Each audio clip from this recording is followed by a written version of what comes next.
আসসালামু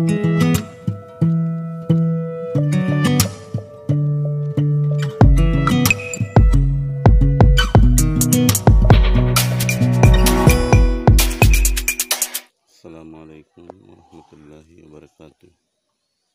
ধন্যবাদ রিওয়াজ। আমি একটি ছোট্ট একটা ফসল নিয়ে কথা বলবো, সেটা হচ্ছে একটা লেবু গাছ। ছোট্ট লেবু যেটা বলে চায়না লেবু।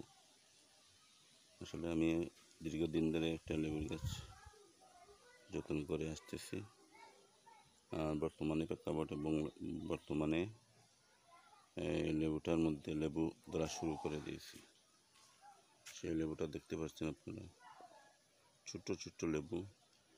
এগুলা আপনারা খুব স্বাদের লেবু, টোনা সহ খাওয়া যায়। এই ধরতেছে, দেখেন আপনি, দেখেন লেবুটা ধরতেছে, লেবুর গাছ। সেই ক্ষেত্রে লেবুটা খুব ভালো লাগে খাইতে আমার কাছে। আর লেবুটা খুব ভালো মানের লেবুটা। এই যে লেবুটা দেখতেছেন আপনারা, সবাই ফসল হিসাবে করবেন, ফসল ধরবে।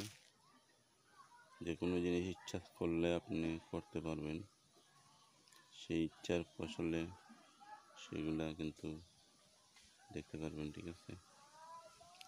আর আপনি চাইলে আসলে সব কিছু করে পারেন। আমরা হাতে আলি আমরা করি না, যে কোনো একটা ফসলের কাজ রইলে ফসল ধরবেই 100%। সেক্ষেত্রে আমি দুতলার মধ্যে আমি একটা চারা রোপণ করেছিলাম দীর্ঘ 1 বছর আগে। এখন চারাটা ফসল ধরছে, ছোট্ট ছোট্ট ফসল।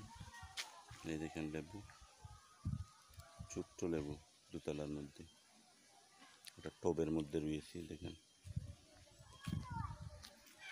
টবটা, এই টবটা, টবের মধ্যে লেবুটা গাছ রয়েছে। আর সেই গাছে সুন্দরভাবে লেবুটা ধরছে। এই দেখুন লেবুটা খুব ভালো লাগে, টোনা সহ খাওয়া যায়। সিলেটি বাচ্চা হয় টোনা সহ, সবগুলা এগুলা খামলাইয়া খাওয়া যায়। লেবুটা খুব মিষ্টি, ঠেঙ্গানা।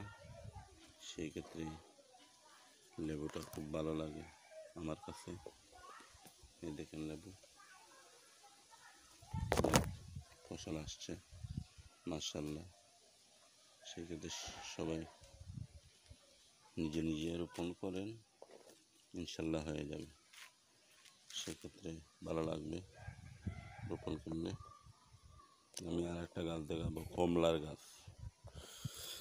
এটা লেবুর গাছ দেখাইতেছি, আর এটা একটা কমলার গাছ। এটা লেবুর গাছ, এটা হলো কমলার গাছ। কমলার গাছ একসাথে রুইছিলাম 1 বছর আগে। গত বছর কয়েকটা কমলা ধরেছিল, এবার দেখতেছি মাত্র একটা আসছে কমলা। কমলাটা ন্যাচারালিভাবে তৈরি করা, আসলে কোনো কৃত্রিম নাই, কোনো ভেজাল টেজাল কোনো কিছু দেওয়া নাই, কৃত্রিমভাবে তৈরি হয়েছে কমলার গাছে। দুতলার মধ্যে এই টপের মধ্যে রুইলে সব কিছু হয় ইনশাল্লাহ। আর চাইলেই আপনি করতে পারেন। সেই ক্ষেত্রে দেখেন সুন্দর লাগতেছে, বিষয়ে আসলে খুব ভালো লাগতেছে আমার কাছে। কমলাটা ধরছে, আর এটা হচ্ছে কমলা। এটা হলো চায়না কমলা, এটাকে বলা হয় চায়না কমলা, চায়না কমলার গাছ এটাই, ঠিক আছে। কমলার গাছটা দেখতেছেন। আর বিভিন্ন আকারের ফল ফসল আমি দুতলাতে রয়েছি, মোটামুটি ধরতেছি, ঠিক আছে।